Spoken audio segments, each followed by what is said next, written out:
सामान्य अध्ययन MCQs हिंदी पाठ 136 पहला प्रश्न। एक भारतीय संविधान के अंतर्गत धन का केंद्रीकरण किसका उल्लंघन करता है?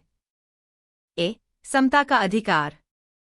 बी. राज्य की नीति के निदेशक तत्व। सी. स्वातंत्र्य का अधिकार। डी.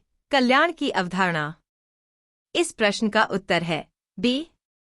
भारतीय संविधान के अंतर्गत धन का केंद्रीकरण राज्य की नीति के निदेशक तत्व का उल्लंघन करता है। राज्य की नीति के निदेशक तत्व directive principles of state policy संविधान में वे दिशा निर्देश हैं जो सरकार को सामाजिक और आर्थिक न्याय सुनिश्चित करने के लिए मार्गदर्शन प्रदान करते हैं। ये तत्व विशेष रूप से आर्थिक संसाधनों का समान वितरण और समाज में समान अवसरों की स्थापना की बात करते हैं। धन का केंद्रीकरण इन उद्देश्यों के खिलाफ जाता है। अगला प्रश्न। 2. भारत में संपत्ति के अधिकार की क्या स्थिति है? ए. यह विधिक अधिकार है जो केवल नागरिकों को प्राप्त है। बी. यह विधिक अधिकार है जो किसी भी व्यक्ति को प्राप्त है। सी. यह मूल अधिकार है जो केवल नागरिकों को प्राप्त है। डी. यह न तो मूल अधिकार है न ही विधिक अधिकार। इस प्रश्न का उत्तर है बी। भारत में संपत्ति के अधिकार एक विधिक अधिकार है जो किसी भी व्यक्ति को प्राप्त है, चाहे वह भारतीय नागरिक हो या न हो। भारतीय संविधान के अनुच्छेद 300 के तहत यह अधिकार किसी व्यक्ति से संपत्ति छीनने से रोकता है, बशर्ते कि उसे उचित प्रक्रिया के तहत छीना न जाए। यह अधिकार मूल अधिकार के रूप में नहीं दिया गया है, बल्कि यह एक विधिक अधिकार है जिसे संसद द्वारा बनाए गए कानूनों के तहत लागू किया गया है। अगला प्रश्न। 26 जनवरी 1950 को भारत की वास्तविक सांविधानिक स्थिति क्या थी? ए. लोकतंत्रात्मक गणराज्य। बी. संपूर्ण प्रभुत्व संपन्न लोकतंत्रात्मक गणराज्य। सी. संपूर्ण प्रभुत्व संपन्न पंथनिरपेक्ष लोकतंत्रात्मक गणराज्य। डी. संपूर्ण प्रभुत्व संपन्न समाजवादी पंथनिरपेक्ष लोकतंत्रात्मक गणराज्य। इस प्रश्न का उत्तर है बी। 26 जनवरी 1950 को भारत की वास्तविक सांविधानिक स्थिति संपूर्ण प्रभुत्व संपन्न लोकतंत्रात्मक गणराज्य थी। उस दिन भारत का संविधान लागू हुआ, जिससे भारत एक स्वतंत्र संप्रभु गणराज्य बन गया। हालांकि संविधान में समाजवाद और पंथनिरपेक्षता जैसे शब्द बाद में जोड़े गए 1976 में 42वें संविधान संशोधन के द्वारा, लेकिन 1950 में यह केवल एक संपूर्ण प्रभुत्व संपन्न लोकतंत्रात्मक गणराज्य था जिसमें सभी नागरिकों को समान अधिकार और स्वतंत्रता प्राप्त थे। अगला प्रश्न। 4. संवैधानिक सरकार का आशय क्या है?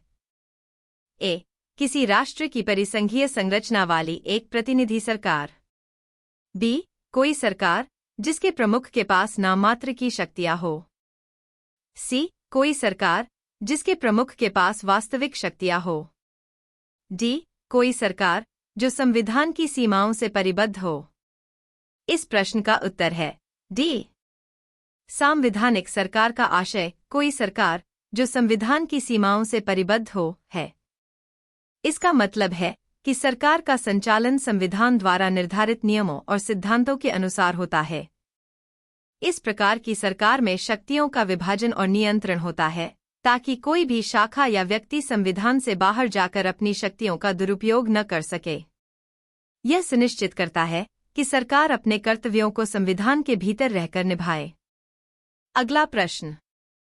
5. भारत के संदर्भ में हल्बी, हो और कुई पद किससे संबंधित हैं? ए. पश्चिमोत्तर भारत का नृत्य रूप। बी. वाद्य यंत्र। सी. प्रागैतिहासिक गुफा चित्रकला। डी. जनजातीय भाषा। इस प्रश्न का उत्तर है डी। हल्बी, हो और कुई शब्द जनजातीय भाषाओं से संबंधित हैं। ये भाषाएं भारत के विभिन्न जनजातीय समुदायों द्वारा बोली जाती हैं। हल्बी छत्तीसगढ़ और मध्य प्रदेश के कुछ जनजातियों की भाषा है। हो उड़ीसा, झारखंड और पश्चिम बंगाल के आदिवासी समुदायों द्वारा बोली जाती है, और कुई मुख्यतः आंध्र प्रदेश और ओडिशा के कुछ जनजातियों द्वारा बोली जाती है। ये भाषाएं भारतीय जनजातीय संस्कृति और धरोहर का महत्वपूर्ण हिस्सा हैं। अगला प्रश्न 6 भारत रत्न और पद्म पुरस्कारों के संबंध में निम्नलिखित कथनों पर विचार कीजिए। 1 भारत रत्न और पद्म पुरस्कार भारत के संविधान के अनुच्छेद 18(1) के अंतर्गत उपाधियां हैं। 2 वर्ष 1954 में प्रारंभ किए गए पद्म पुरस्कारों को केवल एक बार निलंबित किया गया था। 3 किसी वर्ष विशेष में भारत रत्न पुरस्कारों की अधिकतम संख्या 5 तक सीमित है। उपर्युक्त कथनों में से कौन से सही नहीं है? ए केवल 1 और 2, बी केवल 2 और 3, सी केवल 1 और 3, डी 1, 2 और 3। इस प्रश्न का उत्तर है डी। सभी 3 कथन सही नहीं हैं। 1 भारत रत्न और पद्म पुरस्कार भारत के संविधान के अनुच्छेद 18(1) के तहत उपाधियां नहीं हैं। ये भारत सरकार द्वारा दिए जाने वाले सम्मान हैं, जो संविधान में उपाधियों के खिलाफ प्रावधान के बावजूद दिए जाते हैं। 2 पद्म पुरस्कारों को 1977 में निलंबित किया गया था, न कि केवल एक बार। 3 भारत रत्न पुरस्कारों की अधिकतम संख्या प्रति वर्ष 3 तक सीमित है, न कि 5। अगला प्रश्न 7 निम्नलिखित कथनों पर विचार कीजिए। कथन 1 संयुक्त राष्ट्र पूंजी विकास निधि UNCDF और आर्बर डे फाउंडेशन ने हाल ही में हैदराबाद को विश्व के 2020 वृक्ष नगर की मान्यता प्रदान की है। कथन 2 शहरी वनों को बढ़ाने और संपोषित करने के प्रति प्रतिबद्धता को देखते हुए हैदराबाद का 1 वर्ष के लिए इस मान्यता हेतु चयन किया गया है। उपर्युक्त कथनों के संदर्भ में निम्नलिखित में से कौन सा सही है?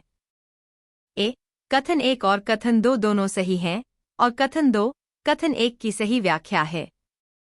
बी कथन 1 और कथन 2 दोनों सही हैं, किंतु कथन 2 कथन 1 की सही व्याख्या नहीं है। सी कथन 1 सही है, किंतु कथन 2 सही नहीं है। डी कथन 1 सही नहीं है, किंतु कथन 2 सही है। इस प्रश्न का उत्तर है डी। कथन 1 सही नहीं है क्योंकि हैदराबाद को 2020 वृक्ष नगर का सम्मान संयुक्त राष्ट्र पूंजी विकास निधि UNCDF और आर्बर डे फाउंडेशन द्वारा नहीं, बल्कि आर्बर डे फाउंडेशन द्वारा 2020 में वृक्ष नगर के रूप में मान्यता दी गई थी। कथन 2 सही है क्योंकि हैदराबाद को शहरी वनों को बढ़ाने और संरक्षित करने की प्रतिबद्धता के कारण यह मान्यता 1 वर्ष के लिए दी गई थी। अगला प्रश्न वर्ष 2000 में प्रारंभ किए गए लॉरियस विश्व खेल पुरस्कार लॉरियस वर्ल्ड स्पोर्ट्स अवार्ड के संबंध में निम्नलिखित कथनों पर विचार कीजिए। 1 अमेरिकी गोल्फ खिलाड़ी टाइगर वुड्स इस पुरस्कार का सर्वप्रथम विजेता थे। 2 अब तक यह पुरस्कार अधिकतर फॉर्मूला 1 के खिलाड़ियों को मिला है। 3 अन्य खिलाड़ियों की तुलना में रॉजर फेडरर को यह पुरस्कार सर्वाधिक बार मिला है। उपर्युक्त कथनों में से कौन से सही हैं? ए केवल 1 और 2, बी केवल 2 और 3, सी केवल 1 और 3, डी 1, 2 और 3। इस प्रश्न का उत्तर है सी। कथन 1 सही है क्योंकि टाइगर वुड्स ने लॉरियस वर्ल्ड स्पोर्ट्स अवार्ड का पहला संस्करण 2000 में जीता था। कथन 2 गलत है क्योंकि यह पुरस्कार अधिकतर टेनिस और गोल्फ खिलाड़ियों को मिला है, न कि फॉर्मूला 1 के खिलाड़ियों को। कथन 3 सही है क्योंकि रॉजर फेडरर को अब तक लॉरियस पुरस्कार सर्वाधिक बार मिला है, 5 बार। अगला प्रश्न 9 32वें ग्रीष्मकालीन ओलंपिक के संदर्भ में निम्नलिखित कथनों पर विचार कीजिए। 1 इस ओलंपिक का आधिकारिक आदर्श वाक्य एक नई दुनिया ए न्यू वर्ल्ड है। 2 इस ओलंपिक में sport climbing, surfing, skateboarding, karate तथा बेसबॉल को शामिल किया गया है। उपर्युक्त कथनों में से कौन सा से सही है? ए केवल 1, बी केवल 2, सी 1 और 2 दोनों, डी न तो 1 और नहीं 2। इस प्रश्न का उत्तर है बी। कथन 1 गलत है क्योंकि 32वें ग्रीष्मकालीन ओलंपिक 2020 टोक्यो ओलंपिक का आधिकारिक आदर्श वाक्य विश्व को एकजुट करना, यूनाइटेड बाय इमोशन था, न कि एक नई दुनिया। कथन 2 सही है क्योंकि इस ओलंपिक में sport climbing, surfing, skateboarding, karate और बेसबॉल को पहली बार शामिल किया गया था? अगला प्रश्न। 10 आईसीसी वर्ल्ड टेस्ट चैंपियनशिप के संदर्भ में निम्नलिखित कथनों पर विचार कीजिए। एक अंतिम दौर में पहुंचने वाली टीमों का निर्धारण उनके द्वारा जीते गए मैचों की संख्या के आधार पर किया गया। 2 न्यूजीलैंड का स्थान इंग्लैंड से ऊपर था क्योंकि उसने इंग्लैंड की तुलना में अधिक मैच जीते। उपर्युक्त कथनों में से कौन सा से सही है? ए. केवल 1, बी. केवल 2, सी. 1 और 2 दोनों, डी. न तो 1 और नहीं 2। इस प्रश्न का उत्तर है डी। कथन 1 गलत है क्योंकि आईसीसी वर्ल्ड टेस्ट चैंपियनशिप के अंतिम दौर में पहुंचने वाली टीमों का निर्धारण जीते गए मैचों की संख्या नहीं, बल्कि अंकों और परसेंट पॉइंट्स के आधार पर किया गया था। कथन 2 भी गलत है क्योंकि न्यूजीलैंड का स्थान इंग्लैंड से ऊपर था, लेकिन इसका कारण अधिक मैच जीतना नहीं था, बल्कि न्यूजीलैंड ने अधिक परसेंट पॉइंट्स प्राप्त किए थे।